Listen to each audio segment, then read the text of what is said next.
नमस्कार बच्चों आज हम एक नए पाठ के साथ आगे बढ़ेंगे और उस नए पाठ का नाम है पर्यटन।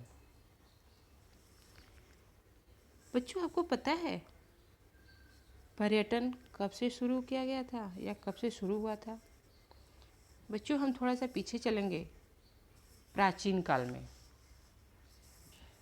बच्चों प्राचीन काल में लोग अपनी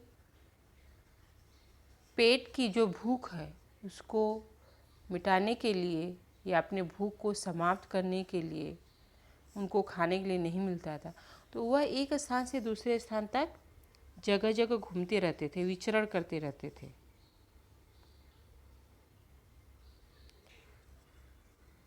लेकिन यदि देखिए तो मानव के जो प्राचीन काल में जो घुमंतू जीवन था मानव का, उसको हम पर्यटन के वर्तमान स्वरूप से नहीं जोड़ सकते।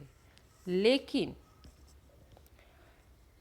पर्यटन का जो प्रारंभिक रूप हम माने तो पर्यटन का प्रारंभिक रूप यही है, घुमंतू जीवन, घूमते रहना। उसी प्रकार मानव जो है अपनी पेट की भूख मिटाने के लिए इधर उधर घूमते रहते थे। उन्हें भोजन मिलता था, उन्हें प्रकृति के विभिन्न रूपों का भी ज्ञान होता था। ज्ञान होना, शिक्षा प्राप्त होना, वह प्रकृति के विभिन्न शक्तियों जैसे वर्षा हो गई, तूफान, आंधी, भूकंप आदि का भी सामना करने लगे थे। इस शक्तियों से सामना होने पर उनसे बचने का भी प्रयास किया उन्होंने। इससे उसे प्राकृतिक शक्तियों से बचने का भी नए नए अनुभव प्राप्त होने लगे। वर्षा से कैसे बचना है, तूफान से कैसे बचना है, गर्मी से कैसे बचना है, भूकंप से कैसे बचना है, तो अनेकों प्रकार के उनको अनुभव प्राप्त हुए। और उसके साथ ही साथ प्रकृति की अनेकों प्रकार की स्थलाकृतियों, दृश्यों, समयानुसार जो परिवर्तन हो रहे थे उनका भी उनको ज्ञान होता गया। सूर्योदय होने पर या सूर्योदय के समय उनकी लालिमा ने उनको जो प्रभावित किया उससे उनको आनंद हुआ। शाम के समय पर्वतों या सागर में होने वाली जो सूर्यास्त का समय है उनसे वह रोमांचित हो उठे। इसी प्रकार जब किसी सुंदर झील के किनारे या पर्वतों की तलहटी के किनारे हरे भरे मैदान में जब वो घूमते रहते थे तो उन्हें अद्भुत आनंद की अनुभूति होने लगी थी। इससे वे अपूर्व आनंद व मानसिक सुकून उनको प्राप्त होता था। वह तो अपने भोजन की तलाश में घूमते थे, लेकिन आज हम उसी पर्यटन को एक नया रूप देते हैं कि हम आनंद खुशी के माहौल में हम घूमने जाते हैं। तो वहाँ भी जाते तो हमें एक नया सुकून मिलता है, आनंद मिलता है, नई नई चीज़ें हम देखते हैं, नई नई वस्तुएं देखते हैं। हम भी वही प्रकृति में बदलाव देखते हैं जो उन्होंने देखा था। तो वह अपनी मजबूरी के लिए घूमते थे और आज हम अपने शौक़ के लिए घूमते हैं। यही दोनों में अंतर हो जाता है। और अनेकों प्रकार के पर्वतों की चोटियों पर चढ़ना, किस तरह से चढ़ना, पहली बार उनको सफलता मिलना और जब सफलता मिली तो बार बार उसी पर्वतों की चोटियों पर चढ़ना, और ऐसी घटनाएं जो होती है वो मानव को केवल आनंद नहीं देती बल्कि उन्हें जीवन में आगे बढ़ने, कुछ कर गुजरने की भी नई नई प्रकार की शिक्षाएं देती रहती हैं। बच्चों इस प्रकार मानव के इस घुमंतू जीवन की जो विभिन्न घटनाओं, प्रकृति के विभिन्न रूपों व उनके बार बार दर्शन, पर्वतों, घाटियों, झीलों, सुंदर मैदानों आदि में बार बार जाने व उन्हें देखकर अप्रतिम आनंद अनुभव करने की जो घटनाएं हैं वही आज वर्तमान युग में एक पर्यटन का नाम दिया गया है बच्चों। तो चलिए आगे बढ़ते हैं। पर्यटन देखिए यहाँ पर एक ऐसी यात्रा है जो मनोरंजन या फुर्सत के क्षणों का आनंद उठाने के उद्देश्य से की जाती है। आज हम जब पर्यटन करते हैं तो हम क्या करते हैं, आनंद उठाने के लिए और जो हमारे पास खाली समय है उस क्षणों का आनंद उठाने के लिए मनोरंजन की दृष्टि से आप मनोरंजन करने के लिए जाते हैं। जैसे विद्यालय से पिकनिक मनानी हो तो आप एक तरह से आनंद उठाने के लिए जाते हैं या फिर मनोरंजन के दृष्टि से जाते हैं। तो उस उद्देश्य से पर्यटन किया जाता है।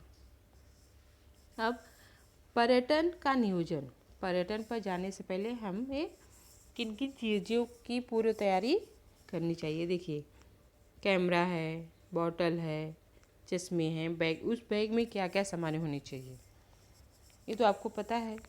जैसे आप पिकनिक पर जाते हैं तो उससे एक दिन पहले बहुत सारी आप तैयारियाँ करते हैं। टीचरों से कितनी बार पूछते हैं टीचर क्या क्या लाना है, कैसे आना है, क्या पहन के आना है और कैसे करना है। तो उस तरह से जब हम पर्यटन पर जाते हैं तो हमें अनेकों प्रकार की तैयारियां करनी पड़ती। जैसे जिस पर्यटन पर आप जा रहे हैं उस स्थान तक जाने का सबसे पहले हमें क्या करना चाहिए, मार्ग चुनना चाहिए। रास्ता कैसा है, बहुत लंबा ना हो, बहुत छोटा ना हो, जो भी मार्ग हो अच्छे हों, टूटे फूटे नहीं हो, कोई उस पर कोई रुकावट न हो, ऐसे मार्ग हमें चुनने चाहिए। किस साधन से हम जा रहे हैं, जैसे आपने कभी देखा होगा रोड पर कि 20-25 लोगों का एक ग्रुप रहता है जो एक ही जैसे यूनिफॉर्म पहन के साइकिलिंग करते हैं, बाइक से जाते हैं, कभी कभी बस से जाते हैं। तो इस तरह से हमें परिवहन के साधन भी सही चुनने चाहिए और अपनी आवश्यक की जो ज़रूरी वस्तुएं हैं रोज़ वाली उसे हमें अवश्य लेना चाहिए ताकि वहाँ पर कोई परेशानी न हो। और कितने दिन रहना है, किस स्थान पर हमें रुकना है और अपने बैग में पानी का bottle, medicine box, pen, pencil, scale, कुछ ज़रूरी वस्तुएं हैं जो हमें सैर करने से पहले ले लेनी चाहिए बच्चों। और उसके बाद उस स्थान पर पहुंचने के बाद वहाँ से या उसके आसपास जो दर्शनीय और मनमोहक स्थलों की सैर करते हैं तो कुछ चीज़ें हमें बहुत अच्छी लगती हैं और कुछ चीज़ें थोड़ी हमें कम अच्छी लगती हैं।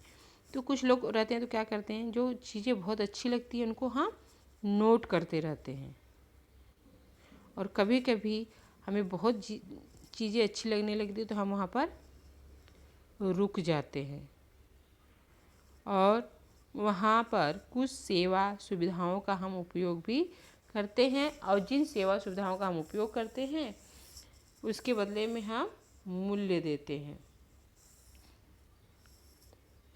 अब हम चलेंगे पर्यटन के प्रकार। यह मैं क्या क्या पर्यटन हो सकते, किस रूप में हम करते हुए हम आपको दिखा रहे हैं।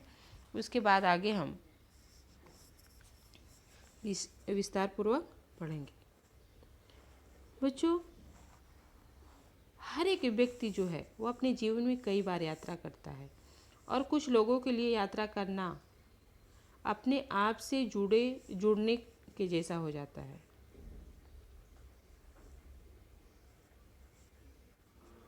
कुछ लोग ऐसे होते हैं जो अकेले करते हैं, कुछ लोग अपने परिवार के साथ घूमना पसंद करते हैं और कुछ लोग अपने व्यापार के लिए यात्रा करते हैं।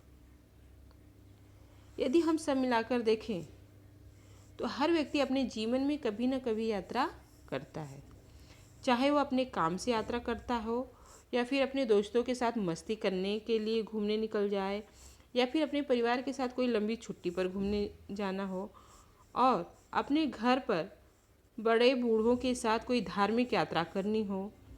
आप कभी न कभी अपने जीवन में यात्रा करते हैं, चाहे कोई भी तरीका हो सकता है। इसके पहले जो बताया कि प्राचीन काल के लोग जो रहते थे वे घूमने की दृष्टि से न जाकर बल्कि भोजन की तलाश में वह घूमते रहते थे। तो घूमने का नज़रिया जो है कोई भी हो सकता है। वह यात्राएं अलग अलग तरीक़ों से हम करते रहते हैं। और आज का जो पर्यटन है वह एक बहुत बड़ा व्यापार बन गया है और धीरे धीरे यह और भी बड़ा होते जा रहा है। हर एक यात्रा के प्रकार के लिए अलग अलग संस्थान या अलग अलग ट्रैवल एजेंसी जैसी सुविधाएं भी उपलब्ध होने लगी है। और इंटरनेट तो लगभग पूरे पर्यटन के बाजार पर कब्जा कर लिया है। बहुत सारी ऑनलाइन ट्रैवल कंपनी आज मार्केट में पर्यटन के लिए अच्छे अच्छे ऑफर भी हमें उपलब्ध करा रही हैं। अब आपको निर्धारित करना है कि आप किस उद्देश्य से यात्रा कर रहे हैं। वैसे तो पर्यटन का क्षेत्र बहुत बड़ा है बच्चों, लेकिन यहाँ आपको कुछ प्रचलित जो पर्यटन है उसके बारे में मैं आपको बताऊंगी।